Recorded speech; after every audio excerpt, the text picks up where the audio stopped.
Rex Sims, and I moved to Bonita Springs in 1980, bought a property, and became a resident full-time in a couple of years. I opened a business in 1981 called Builder's Glass Service, which is still operating. I sold it in 1985, but I did commercial storefronts for shopping centers and commercial buildings and so forth. And I also sold windows and doors to builders for residences. My name is Paul Pass. I live in Bonita Springs. I moved here in Bonita Springs in 1976. Grew up here as an adult. Met my wife here, had all 3 children here, and have lived here continuously since then. I had written a letter to the editor about just incorporating Bonita Springs. This was in about 1997 or so. See, I was before that a volunteer firefighter, and so the volunteers were eliminated in 1997 or so, or 1998. So I said to myself, well, I need to do something else for the community, so why not see if we could become a city? And I felt that we weren't getting our priorities from Lee County, especially as far as zoning and planning is concerned. And we were sort of like a stepchild. My name's Bob Wagner, and I was a councilman for 6 years and was part of the incorporation procedure that we used for the incorporation of Bonita Springs. My present residence is still on Bonita Beach, and I've lived there for 40 years. I was asked by several council members to be part of the incorporation process, mainly because at that time I was president of the Bonita Beach Improvement Association, and we would like to have the support of all the Bonita Beach residents. I thought that I could help with the incorporation, and so they counted me in as one of the people who were incorporators initially. And the other reason is that a lot of the people on the beach felt that we were not getting proper representation from Lee County and none from Collier County, and we could probably do it ourselves. Most of the people thought that was a good idea. There were some people who did not like incorporation, didn't think we were going to make it. And there were times when I had some of my doubts myself. Well, the first I was encountered in the incorporation process was in about 1990. There was Al Roseman, who was an engineer for Grady Minor Corporation. He and his wife, and another couple named John Powers and his wife undertook a program to sign up registered voters to petition the county to put the ask the state legislature to put Bonita Incorporation on the ballot. They had to have a certain number of signatures, and they were a long time getting it, and it was a really kind of a bad time to consider it. Yeah, the first I heard of incorporation in Bonita Springs would have been in 1983 or 1984. There was an incorporation effort. Bonita Springs was really starting to grow and take off at that time, and a lot of the people didn't think they were getting the services out of the county that they asked for, and really didn't feel they had a voice in the county that could be heard because we didn't have an elected representative from the community here. So in 1984, there was an incorporation petition put together.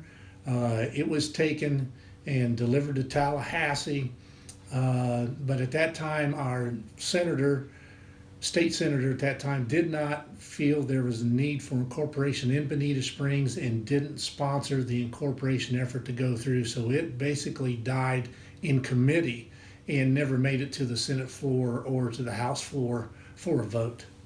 Chamber of Commerce had a director, a president, and he asked a question about the impact fees that were being collected in Bonita. Where were they being spent and how many of them came back to Bonita Springs? And so the chamber board of directors hired a man named Jim LaRue, who was a former county administrator of Lee County, to investigate that question. And after very preliminary investigation, he discovered that only 14% of the impact fee money that was collected in Bonita, and you got to remember at that time Bonita was really bursting at the seams with building, only 14% was coming back to be spent in Bonita. What I heard is that we were not getting the service that we were entitled to from Lee County. And with the increasing population, we thought it would be best to have those services provided directly by Bonita Springs. The only answer, of course, was incorporate, so we have the privilege of deciding for ourselves what services we need. Initially, we kept some of the services offered by Lee County, but for the most part, we gradually moved into areas where we did some outsourcing, which is another form of government-like, and we kept moving from there to the point where we are today, and we still outsource a good portion of city business. At the time of incorporation, we had some major issues, and traffic was one of them, and crime was another. There was a series of petty crime that went on day after day after day in Old Bonita and so forth. And so we determined that once we had a city, we could employ more policemen. At one time, there were 2 policemen. One handled Fort Myers Beach and one handled Bonita. And if they arrested anybody and had to take them to jail, that meant there was nobody here for 3 hours while all this happened. So that was an important thing, traffic and crime. So a committee was established. Hal Brenner was named our president or chairperson, and Hank Hostetler, he was our treasurer, and there was a professor who retired here. He was former president of a college in Illinois, and he was the vice president, Richard Becker. And there were a few other people involved in various parts of the community. And so there was a group of 20 of us, and I was appointed the secretary of the study committee. My name is Harold Brenner. My wife Vicki and I moved to Bonita Springs in 1995 from St. Louis, Missouri. It was a real quirk of fate how I got involved with the incorporation of Bonita Springs. We were down here in 1995 when we had all of the severe flooding in Bonita Springs. One night I was reading the newspaper and I saw that a group of people were gathering together to discuss the possibility of incorporation. I decided to attend the meeting because one of the issues that they wanted to discuss was flooding in the area. And being an engineer, I thought I might be able to add my expertise in that area.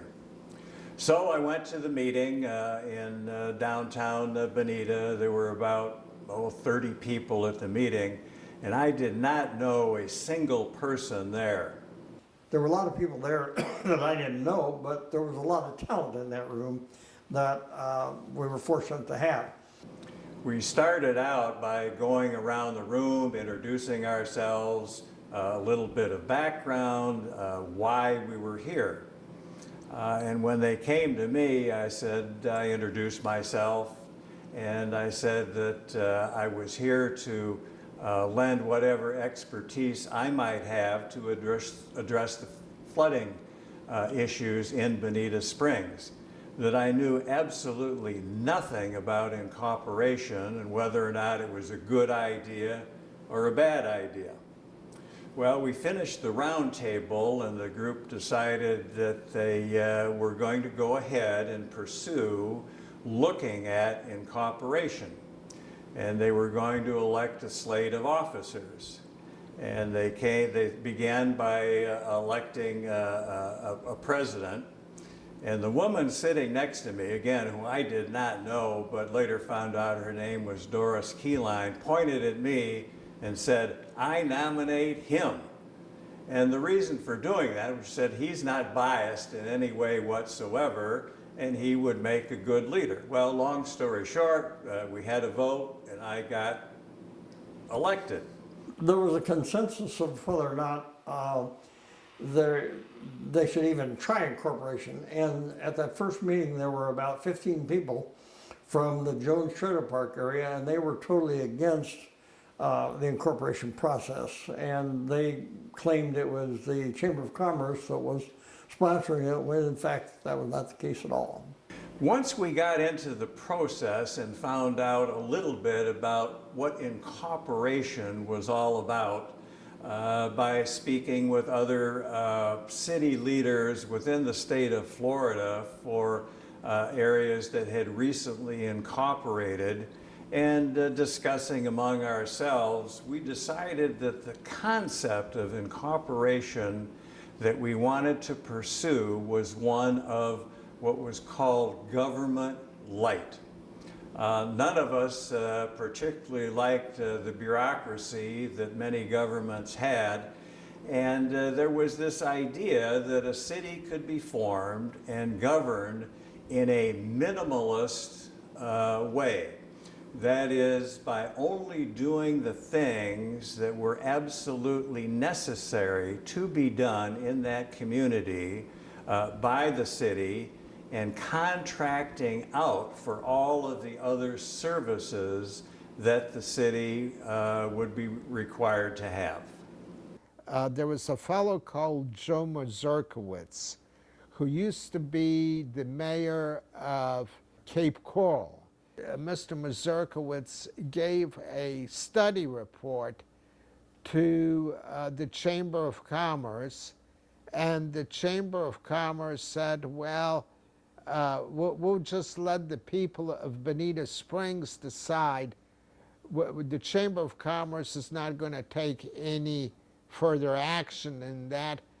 I think the worst time in my time on the thing was the day, and I was on the board of directors of the chamber at the time, and I was hoping, and several of the chamber board of directors members were supportive of incorporating.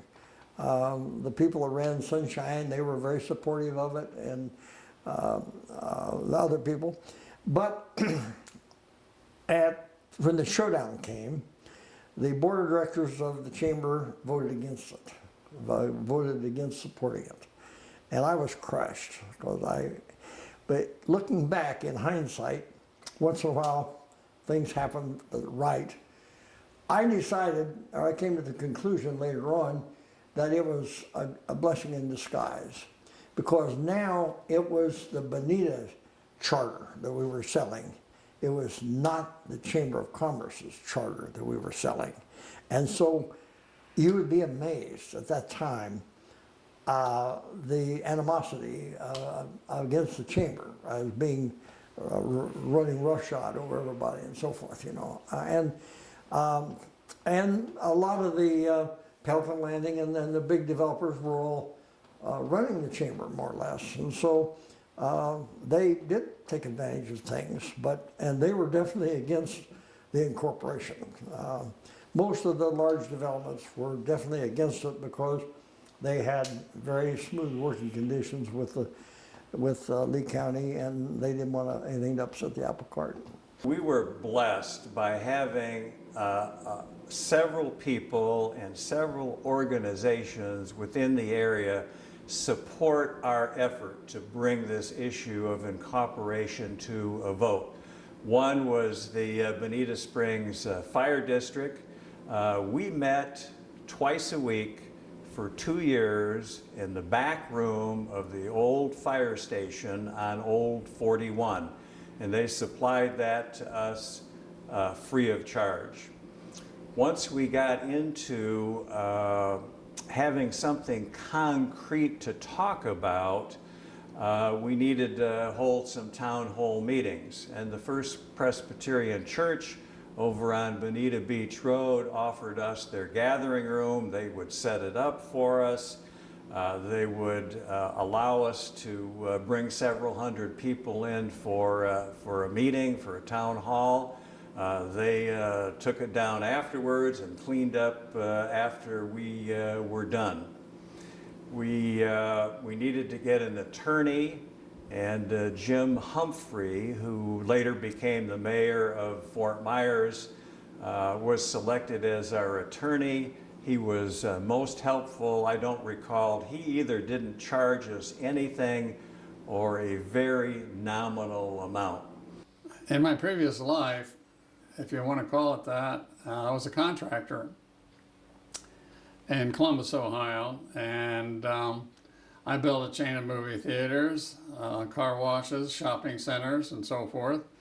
When I got here, I could see that to get things done, you have to do it politically. And that's one of the reasons that I took up politics. So if I had the expertise for contracting, then I could also use the correct policies to get some of the work orders, permits, and so forth to go ahead and do that.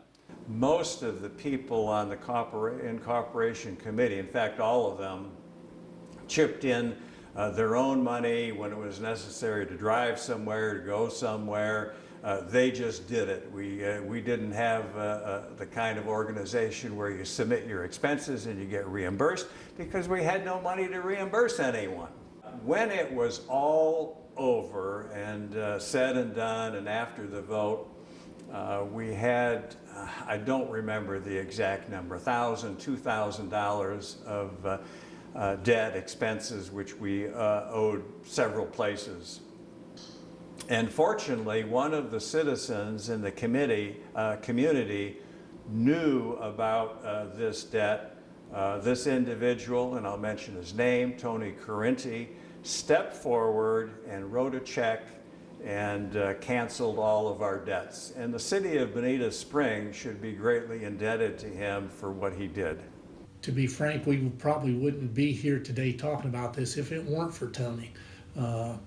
You know, being so generous in funding that effort, that showed that in fact for every dollar we sent to Lee County, we got 50 cents back in return. And I think that was probably one of the biggest driving efforts there were for this incorporation effort to become successful. My name is Anthony Correnti, and I've been living in Southwest Florida for the last 30 years, and I'm originally from Boston, Massachusetts. Well, I've always been interested in civics and how the city is being run from being a new city and coming from a large city in Boston. So friends of mine introduced me to the Incorporation Committee, as it was called at that time, and they were nice enough to invite me to meetings. And as I got to know the purpose of the incorporation and whether it was right or wrong, at the end I decided this is something to put my time and effort into it. At that particular time, the Chamber of Commerce was a wonderful organization, and a lot of the people who have lived in Bonita Springs all their lives were really the governing part of Bonita Springs. Bonita Springs was only part of Lee County, And as time went on and grew in Bonita Springs, they discovered at the chamber, because of the Chamber of Commerce, they discovered that they ought to look into incorporation, even though a few times years before they thought about it, but they never did anything about it. From what I understand, the story is, and the story I might not be too, I'm clear about it, but how it all happened was that some of the members of the Chamber of Commerce decided to look into the people who live in Bonita Springs at that time, not from a very long time, were very, very, very smart people. That's the original Incorporation company. And very smart, very dedicated, and well-spoken. So, again, going to these organization meetings, I was able to see who was on this committee and what was it all about. And as time went on, the committee got bigger. And from then on, we decided we're going to go at this. So we did, full-fledged. I was thinking we needed to do something to get more of our fair share. I felt that from a taxation standpoint, we could support our community as a city without very much increase in property tax. Other areas had incorporated, and why not Bonita Springs? We had a growing population, and you know, we needed to have the county take better care of us. The main driving force behind investigating incorporation at the time the committee was formed is that the city had some issues which they did not feel were being addressed. There was an issue of flooding, which I mentioned earlier. There was an issue of roads not being maintained, not enough road capacity to handle the traffic, and an issue of crime. So we looked at all of these and put those into the mix, if you will, in trying to decide what it is we were going to do and how we were going to proceed. And of course, there were people on both sides of those issues, plus many, many other issues that were brought up. Tempers never flared. As I mentioned, we had a great group of people who were dedicated to doing the right thing for the community. But there were those who were opposed, there were those who were for incorporation. And we just tried to deal with each one of those issues as they came up. There were some groups and organizations within the community who were opposed to incorporation. The Bonita Springs Chamber of Commerce would not support incorporation. The Fort Myers News Press was very much against us incorporating. However, there were a number of people within the community, even on the Lee County Board of Commissioners, Ray Judah, for example, who strongly supported the incorporation of Bonita Springs. One of the biggest allies that we had in this effort was Senator Bert Saunders. I became involved with the city of Bonita Springs in terms of the issue of incorporation because at that time I was a member of the Florida House of Representatives, and incorporations begin with legislation that's filed in the Florida House. So I would have run the legislation to permit the vote to incorporate the city of Bonita Springs. It's an interesting process, and it's governed by rules of the Florida House of Representatives. The first and most important step in the incorporation process is to develop an incorporation plan, an incorporation study. And what this study basically establishes is that there is a valid reason to incorporate, and that from a financial standpoint, that's the most important issue, that from a financial standpoint, a new city will be successful. One of the things that the Florida House generally requires as part of that analysis is a determination that taxes will not go up, but there would be a potential for the citizens to actually see a tax reduction. That's an important policy of the Florida House of Representatives. But once that study is done, then the study and the incorporation bill is presented to the Florida House for review. And then once that review is completed, it's presented to the full House of Representatives for a vote on the incorporation bill. The incorporation bill itself is basically the charter for the new city. Bonita Beach Improvement Association, which is now known as Bonita Beach Association, the two people that were heavily involved in getting an organization were dedicated to not commercializing our beach, and justly so in my opinion. And the two, to add more clout to the organization, they recently merged in the last 2 years. They have several thousand members, paying members, and their primary purpose is to improve our beach, improve the traffic, improve parking, and so forth.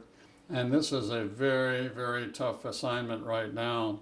We're already overcrowding the beach at 10 o'clock in the morning, regardless if it's off-season or in-season. You will not get a parking space at our park, known as Bonita Beach Park. All the accesses that we have only hold about 4 to 5 car spaces. They're full immediately. So the only relief that we got is when I was on city council, I found some vacant land which is now called Bonita Beach North, and that gave us 22 more spaces. Doesn't sound like much, but right now they are of prime quality, and they're also full by 10 o'clock in the morning. So we have to find more parking somewhere, somehow, to get the people off the road, because that's what basically is our traffic problem that's on Bonita Beach Road going to and from the beach. Frequently, it's just a group of citizens that may be dissatisfied with the representation they get from their county, for example. And so they get together and they start talking about it. They get the member of the House of Representatives from that area willing to prepare and move the incorporation bill. And that's kind of generally how it gets started. It's really just usually a small group of citizens that are very interested in that issue. After 2 years of study on incorporation and remaining completely neutral, we finally figured out how it was you would go about incorporation and the necessity of having a vote. How do you get on the ballot? We finally figured all of that out. And just before the final vote, we held a series of town hall meetings. And I think one of the things that ended up, for a lot of people, deciding for them whether or not we should incorporate was the fact that the committee had remained completely neutral.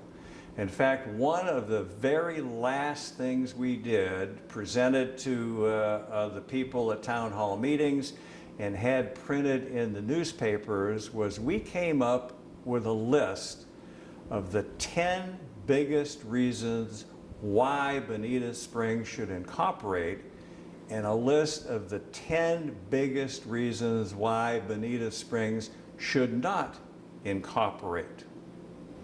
And just before the vote, as I said, we had remained neutral, but at that point in time, since all of our work was essentially concluded, we felt that we had a responsibility to the community, because again, after 2 years, we had amassed all of this information and knew a great deal about incorporation, that we should give our recommendation to the community on incorporation, what we should do and why.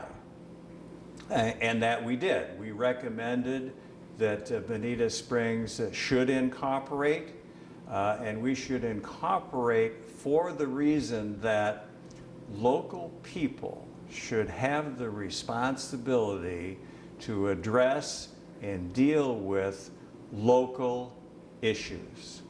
Fort Myers Beach was a government light, and Mr. Mazurkowitz was the proposing a government light where you had just a city manager, a city clerk, and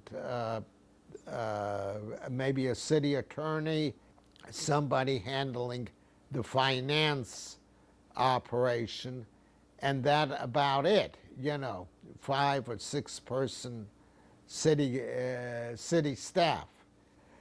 Contract out everything else. And for instance, we would contract law enforcement with the Lee County Sheriff's Department, so we wouldn't have to fund the police force.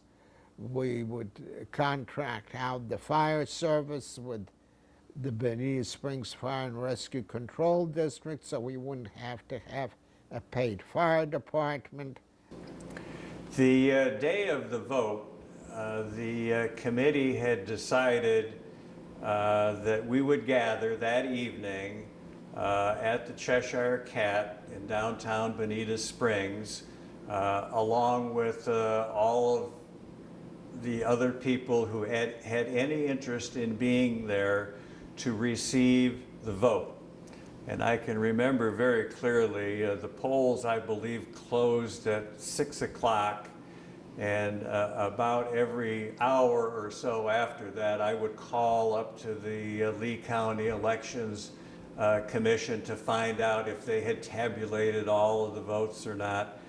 And about 9 or 10 o'clock in the evening, they had finally completed the tabulation, and the vote was in favor of incorporation, about 2 to 1 as I recall, and there was just a big celebration afterwards.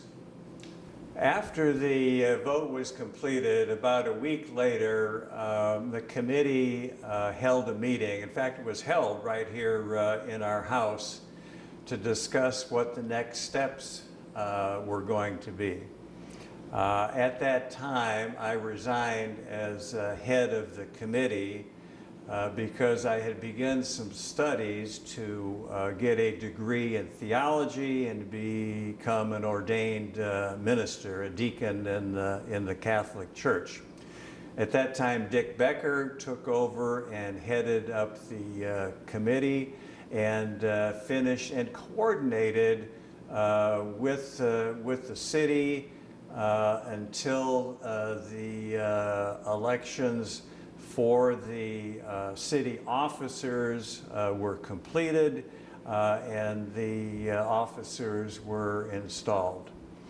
And the city of Bonita Springs has been really blessed.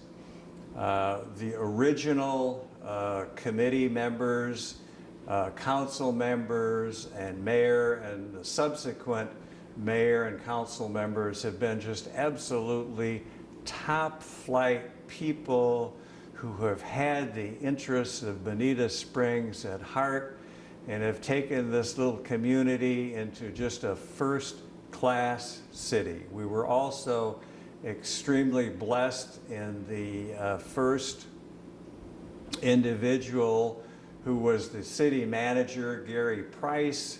They did a terrific job in hiring him. Gary had a lot of experience as city manager. He did a great job. He knew where to go to get grant money and how to get it.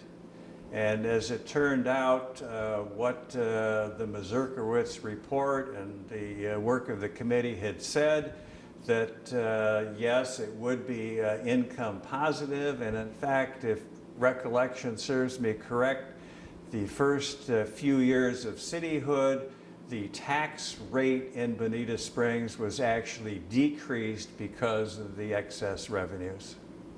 The banner was, Bonita banner was extremely helpful for us in the work that we did. They sent a reporter to almost every single meeting we had, and we met twice a month for 2 weeks. And the reporter would report on what happened at the meeting. They would ask questions afterwards. And in the next edition, they would publish what happened at the meeting and the answers to questions in an extremely unbiased way. I would call it old-fashioned reporting, the Walter Cronkite type reporting, without any bias, without any slant. Here's what happened. And they were very helpful to us as a committee because obviously we had to get many notices posted about meetings, about town halls, and they were extremely cooperative. We made up a questionnaire and we mailed out and passed them out, and we gave them out, passed them out all over town. Fill this out and get it back to us. And surprisingly, many of them did. Many came back. And there was a common thread through all of them.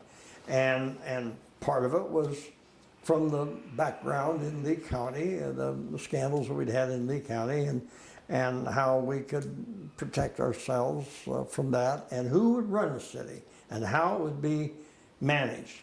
I wrote to the National League of Cities in Denver, Colorado, for a model city charter.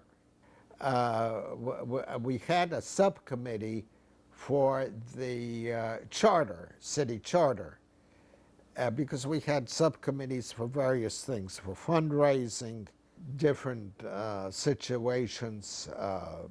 So basically, we used this National League of Cities charter, and we improvised. My idea in the beginning, because we were about 25,000 people at that time, said we would have a clerk treasurer run the day-to-day operation, and the council members would be 6 districts, and then they would elect a mayor at large. And the mayor was essentially a ribbon cutter and a baby kisser, you know. The power of the mayor, he only voted in case of a tie, because it was a 6-man commission. Well, we discussed that at some length. And the problem was we could see that Bonita was going to burst its seams before long, and that we were soon going to outgrow the clerk-treasurer concept. Pardon me. So then we went to the city manager concept. And the city manager was going to effectively run the day-to-day operations of the city. And then we decided what kind of power the mayor would have. Would he vote on everything? Would he be elected at large? Would he be elected from the council? There was a great deal of discussion. A lot of people wanted to have a 7 district in the city and have 7 people elected, and then the 7 people would elect the mayor from the council members. And a lot of people didn't like that. In fact, a couple of the ladies, we were fortunate to have a couple of ladies who had been clerk treasurers in towns for years. And one lady was the clerk treasurer of Novi, Michigan, and she knew all about putting up budgets and so forth. So we were lucky to have her aboard. But they worked through all this, and we finally settled on the city manager process that would be the ultimate operator of the city, and that the council would be elected from 6 districts, and the mayor would be elected at large, and the mayor would vote. I did not want the mayor to vote except in a tie, but because in my mind, it gave one district in the city 2 votes. And so, but anyhow, we wrote all that up in the charter, and then we decided to have a series of public meetings. We didn't want to be like Naples, where you had city council people elected all the time. So we wanted to have term limits. In other words, we would have 2 terms, and basically you were out. We weren't quite sure at that point in time exactly what this new city would look like, or what the residents of the community wanted in a city if they wanted to incorporate. So we did a bunch of surveys, newspaper surveys with a bunch of questions, opportunities for comments, and we compiled all of this and kind of made an outline of what the people who responded were looking for if we too were incorporated. We used the study of Joe Mazurkowitz, who said that this could be done economically, and we retained the services of an attorney. His name was James Humphrey, and he was the mayor of Fort Myers, the city of Fort Myers. And we decided, well, we have to have a charter, and we have to have a feasibility study, because that is the requirement for the state legislature in order to enact a bill supporting an incorporation of a city. It's the responsibility of the group that is interested in pursuing incorporation. So, for example, there's a committee in the Florida House that evaluates these proposals, and the House member from the particular area that is seeking incorporation generally will assist in the development of that incorporation bill, that charter. But it's really up to the people that want to incorporate to come up with their charter. So, for example, one of the big issues in the charter is the form of government. Is there going to be an elected mayor, for example? Is there going to be a strong manager form of government? So that form of government has to be determined by the group that is really pursuing the incorporation vote. The flooding issues in Bonita Springs may never go away just because of our elevation, our proximity to the Gulf of Mexico. At that time, the flooding issues we had weren't that it was just flooding, that it wasn't going to go away, that it would take 2 or 3 weeks for high water to recede, and we could have flooding with less rain than what we have today, because we didn't have the mechanism and the effort put into having water retention ponds, the regulations that now require that for development. We had to require a lot more out of developers in order to get those regulations for 3-day water retention, for the runoff cleaning. That's another big thing is how clean that water runs off before it goes into the downstream waters, how clean that water is. And we have a lot more of those regulations in place now. The city did some, the county started doing some. But as far as the flooding in itself, with having a river go through the middle of your city, the Imperial River, plus being our close proximity to the Gulf of Mexico, for those people who are familiar, over where Benson's Grocery is on Old 41, there used to be a mark on a telephone pole there about 2 feet off the ground that said 11 feet. And that was 11 feet above sea level. So we're not very high above sea level. Our challenge was to make the flooding not be so sustained and not last as long, because there's only 3 ways to get rid of water: evaporation, percolation, and running off. And so we don't have a lot of those options available to us. We get the evaporation pretty good, but the percolation, the soil only takes so much, and the runoff, we're only at 11, 12 feet above sea level. It doesn't have runoff like a hilly or a mountainous region would. So those are one of those hard things that we're going to have to be looked at right after the incorporation effort was made. Initially, they did not really feel that incorporation was a good idea, mainly because they thought the incorporators were not ready to govern properly. Fortunately, we proved them wrong. The people were very concerned about, well, how will this affect our property taxes? Because, you know, that is the big question.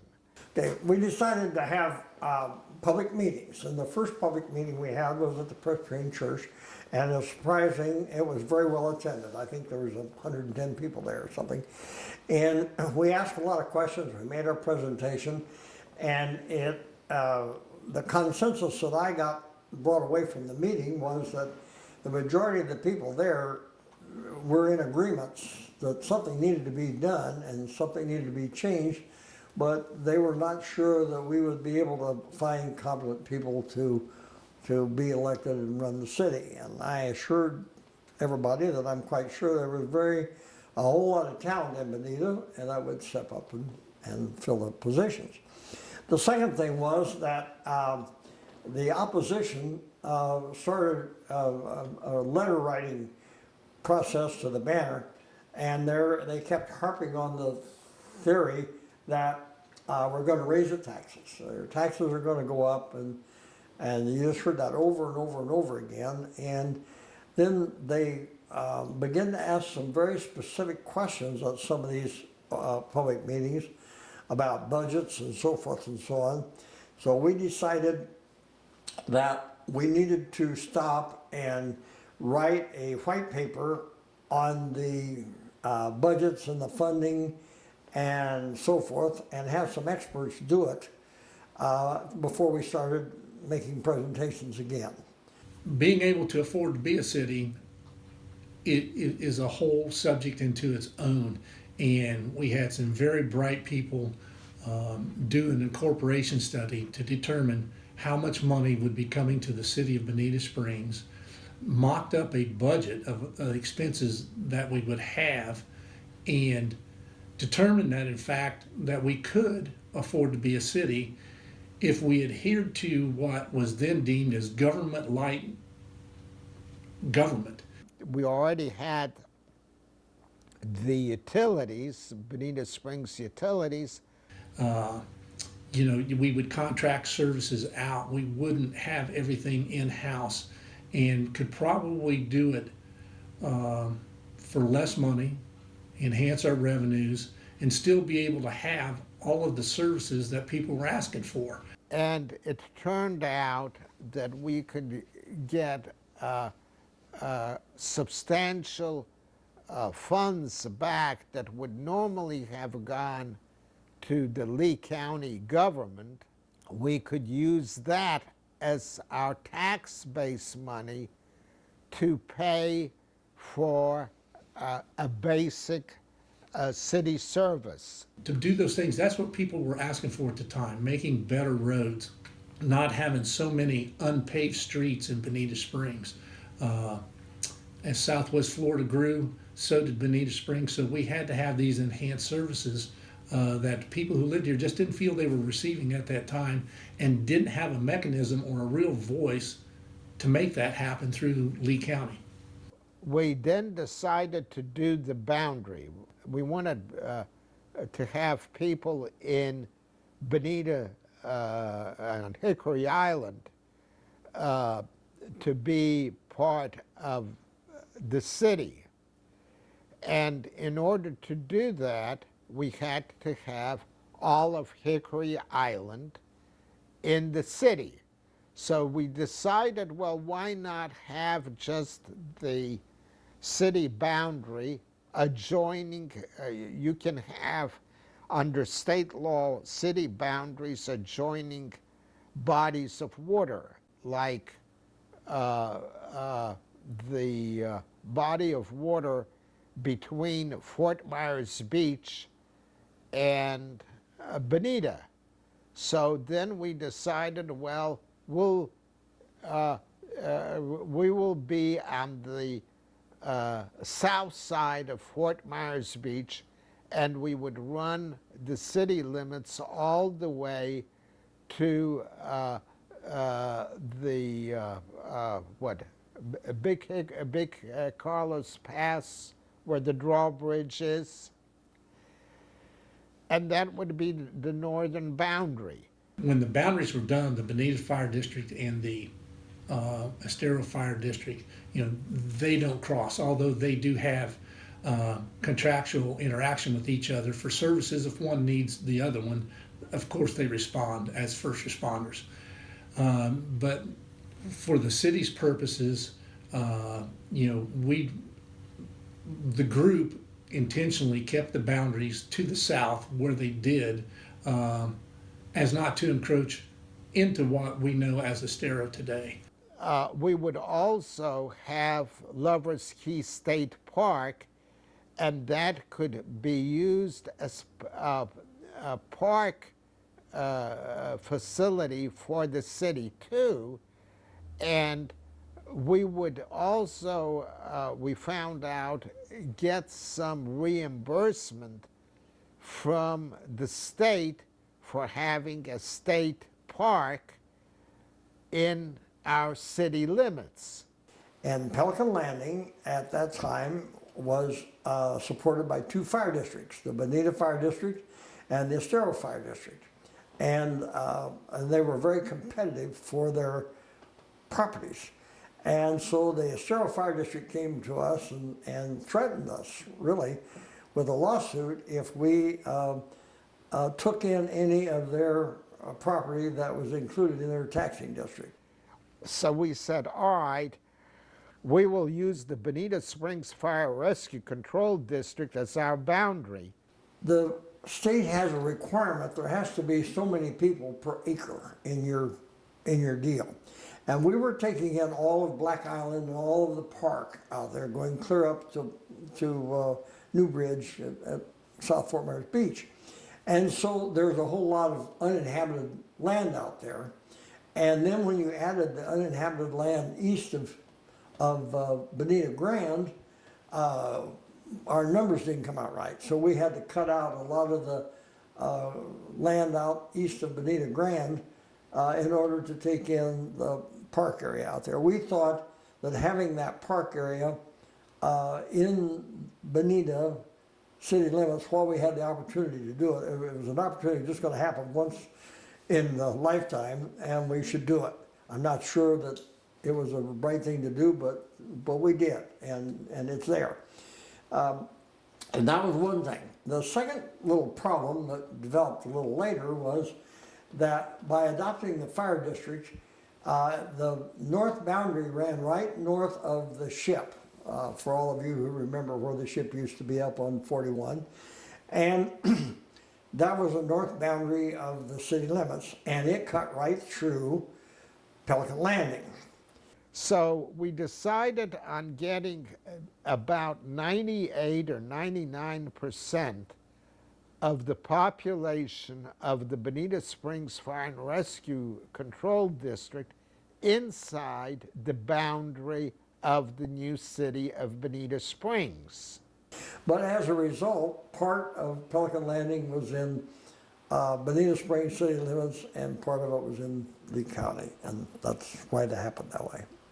So we said to ourselves, we'll go to as far east as what is developed, and that would have been San Remo development in Bonita Springs. Now, under state law, you cannot go across county lines.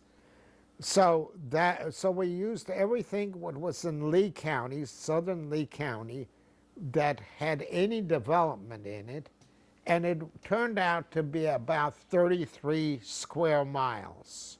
What we had to do, we had to have the permission of the state senator and the State House of Representatives in order to sponsor the bill. We had to be effectively incorporated as a city by the 31st of December 1999 in order to get the previous year's tax revenue from Lee County. Well, ultimately, there has to be a member of the Florida House that will file the bill. And typically, that's the House member that has that area within that House member's jurisdiction. The House representatives will ultimately adopt those types of bills as long as that House member that's most directly affected by it pushes the bill. Once the bill is done, what the bill does is it calls for an election. And so there will be an election at the next general election on the issue of incorporation. And if the citizens in that incorporation area vote yes by a majority, then it becomes a new city. One of the issues that's very difficult is how do you define the boundaries of the new city? And again, that's up to the group that is pushing for incorporation. Typically, it'll follow some defined geographic boundary, or there'll be some planning boundary that will be used. But there's generally a rationale for how the boundary is determined. We became incorporated. And I think that was pretty much of a shock to the Chamber of Commerce, and it was certainly a shock to the Lee County government, because all of a sudden they lost 28% of their revenue. Tax revenue. That was a big hit. They were sort of taken aback. But we became a city. What else to do? Sometime in January, I got a telephone call from somebody up in Tallahassee, and they said, Mr. Sims, we have a check for the city of Bonita Springs, and we don't have an address to mail it to, so we're going to mail it to you. And I said, how much is this check? And they said, $224,000. It's for the last half of the year from last year, because we incorporated the day before January 1. And so we qualified for a draw from the gas tax. And I said, no, here, don't send me any kind of check like that. Well, the guy didn't know what to do with it, so we told him just to sit on it until we had a city council sworn in. When we did incorporate, we operated very light. Our records were kept on the back end of Mayor Pass's pickup truck, and we covered it with a tarp every night. And from there, we moved to rented space, and from there, we went to this building. And today, this is a well-run building. We have maximized every space we possibly can. This is another practice in government light. The first City Hall was actually my Ford Expedition. It had 4 file folders in the back of it. The phone number for City Hall was my cell phone. We didn't have anything. We didn't have a building. We didn't have communications. It was a scramble at first to get the pieces put together where we could actually function as a city and start to provide minimal services, but services for the community here. And we did that. We made it work. Got together with the Wynn family and rented one of their places and went on from there. And finally got a little office space and then had a regular telephone number, and we worked our fannies off there for a bit, getting things going. Well, the Incorporation Committee was well established at that time, and it was gaining more and more strength as time went on. So we were in a position that we had to let more people know about it. So I was nice enough. I was in a position where I could, because of the type of company this is, that I was able to do all the printing, do all the mailing, do all the advertising, and I've had experience in marketing, so So we put it all together, but each individual had their certain job in the marketing then too. So I just want to make sure that every one of the people who belong to this incorporation committee was a team effort, not just an individual effort. This is my adopted community. I started a business here in 1980. My parents bought property here in 1959. There was nothing here. In fact, even when I built my office here, the only thing was the Bonita Springs water plant across the street. A whole generation has grown up here. Now we have our own high school. We wouldn't have had that. Plus, we have some say-so in the state legislature. At least we have a consultant or lobbyist or whatever, but we have somebody to speak to on behalf of us in the state legislature, which we never had before. What we decided to do on the charter, we decided to make that as wards. So we would have in the city charter, we would have 7 council people. Each council member would represent a ward and would be elected by that ward and would have to reside in that ward for at least 2 years to represent the citizens of that ward. One of the issues that people had was the length of time in office, and the other issue they had was the cost of running for office. And so eventually we wrote a charter very specific to Bonita Springs, and it included restrictions on the amount of money you can spend, $1 per registered voter, and that there was a length of time in office specified, and other things that were specific to Bonita. And we thought, okay, the program, as we visualized it, was not to sell incorporation to the city, to the voters. Our thought was to sell the charter, because it spelled out how the city was going to be managed and who was going to run it and how they were going to be elected and their terms of office. So that was our design. The charter was the central figure in our program. So what we decided in the city charter to do, since you had to have an odd number of members of the city council, and we decided upon 7, so then the mayor would be elected at large by everybody in the community.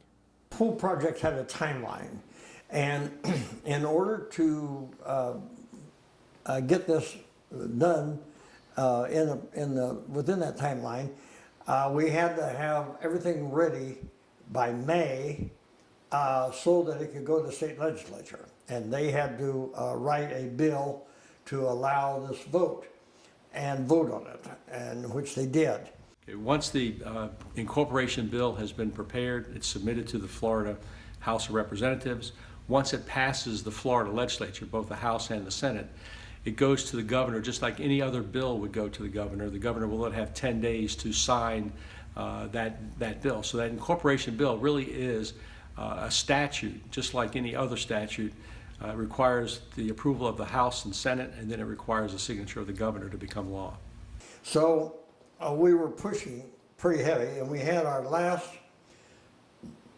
we had 2 public meetings, but the last one was the big one, and for some reason or another, the Naples Daily News got involved, and they made provision to have this public meeting at Hope Lutheran Church one evening. And it was going to be televised by Channel 4. I was selected, Hank Hosseller and I were selected to represent the Incorporation Committee, and the other team was was against the incorporation was headed up by Andy DeSalvo and Neil Durrell from Collier County. And so we had the evening, we made our presentation, and they made the opposition to it. We had some debate about actually raising your taxes and so forth and so on, who was actually going to be in command, and would we have our own police force, and would we have a dog catcher? Believe it or not, that was an important issue, animal control. But the little things, who was going to pick up the trash and so forth, all those things were ironed out. It was quite a lengthy thing. And then I was fortunate enough to be the final speaker of the evening, and I stood up and I said, look who is opposing incorporation of our city. Here is Andy DeSalvo. He is a real estate lobbyist. He's a very good one. He's done this all of his life, and he's makes his living supporting and getting things for developers. And the other is Neil Durrell, who was county administrator down in Collier County until the Golf Stadium scandal came along, and he was removed. And he doesn't even reside here. I said the two people that are opposing this don't reside in Bonita Springs, and they can't vote here. And that was kind of the highlight of the evening. And well, when it came time for the vote, I was hopeful, but I was not confident.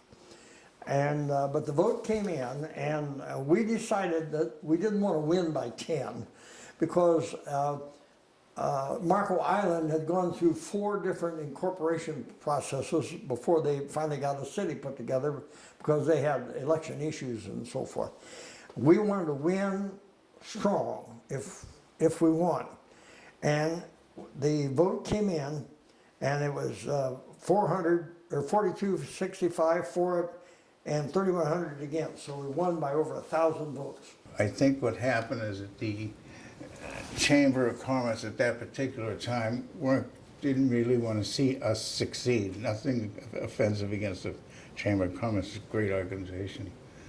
But there was, in order for the original committeemen, they had to hire an attorney. And of course, nobody had any money except a few funds that people would come in and give towards the Incorporation Committee.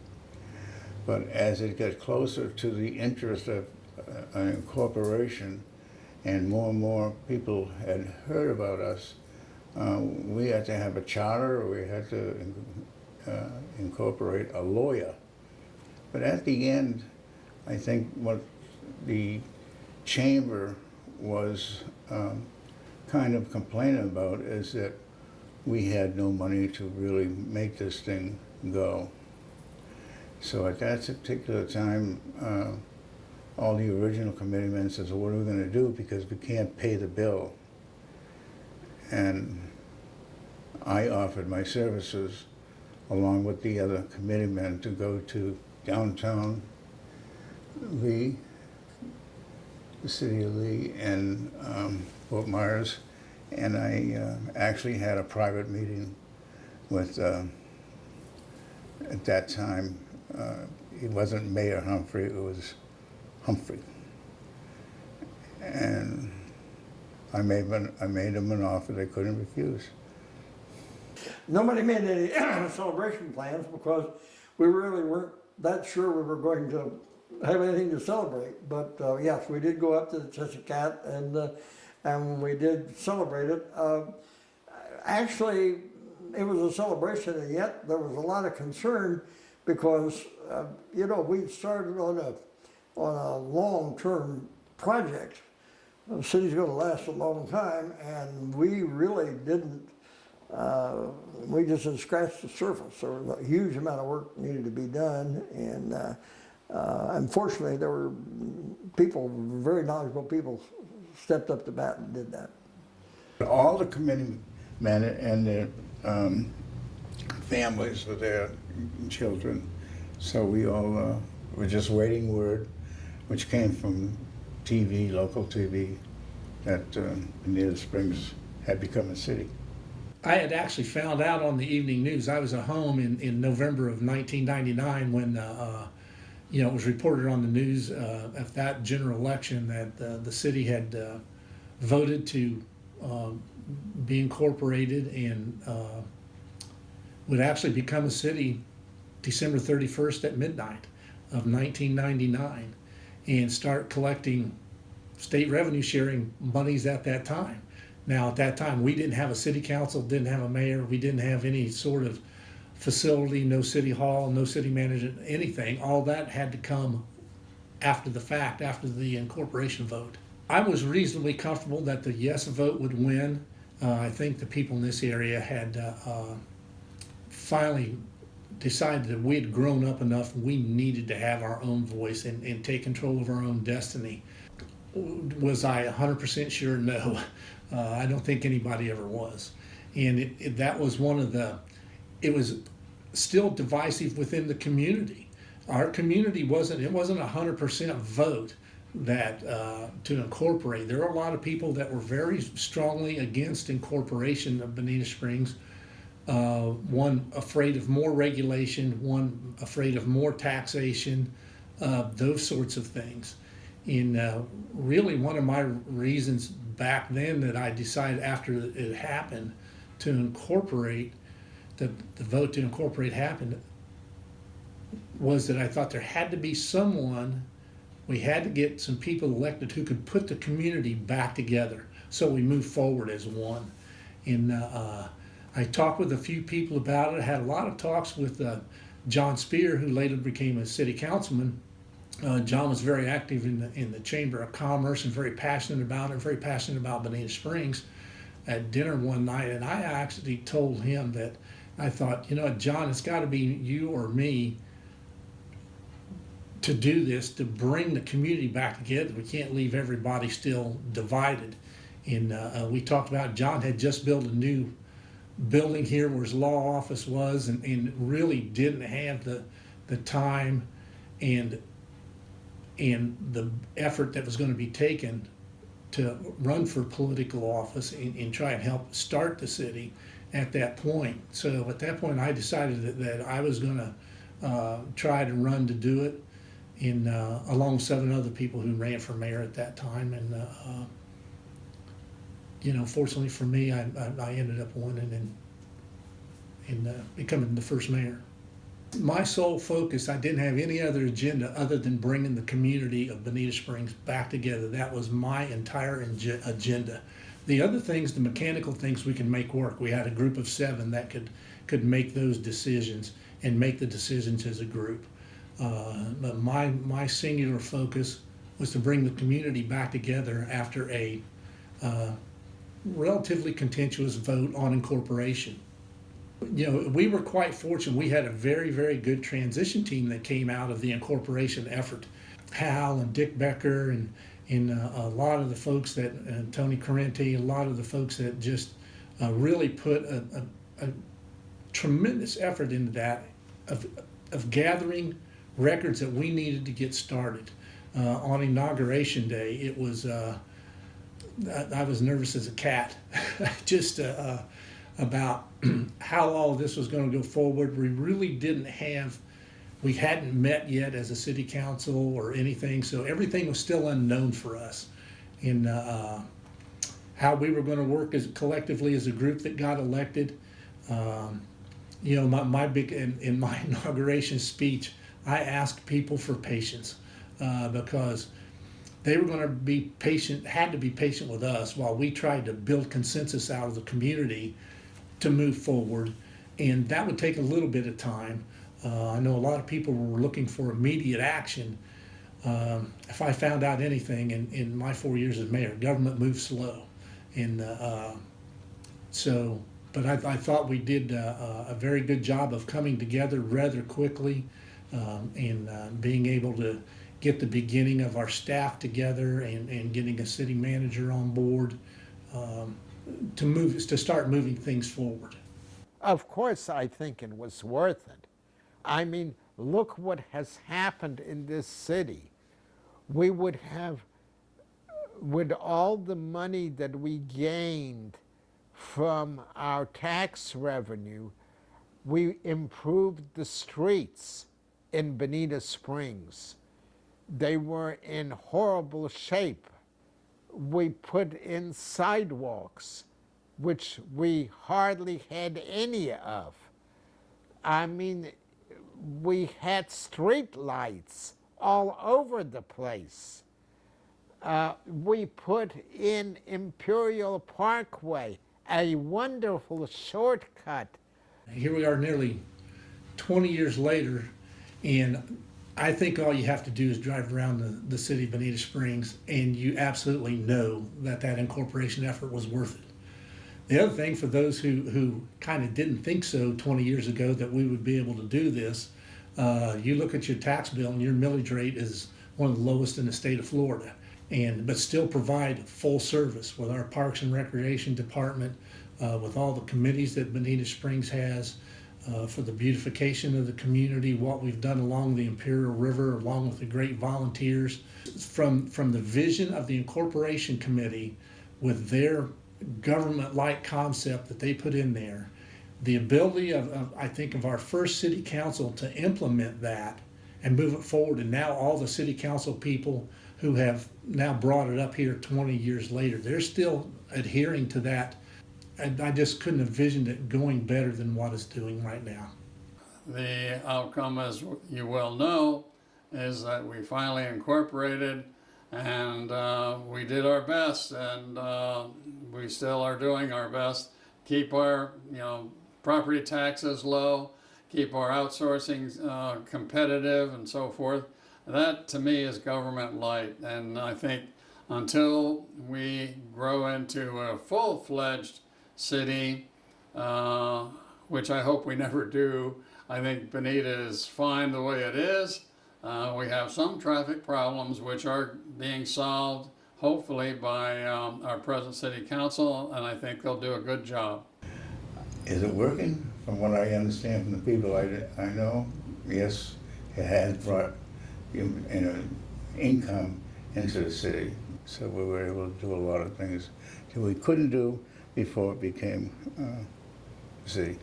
I would like to express again my appreciation and thanks to all of the Incorporation members, to all of the other people who attended our Incorporation meetings, our bi-monthly meetings, and I found this Incorporation process to be extremely rewarding.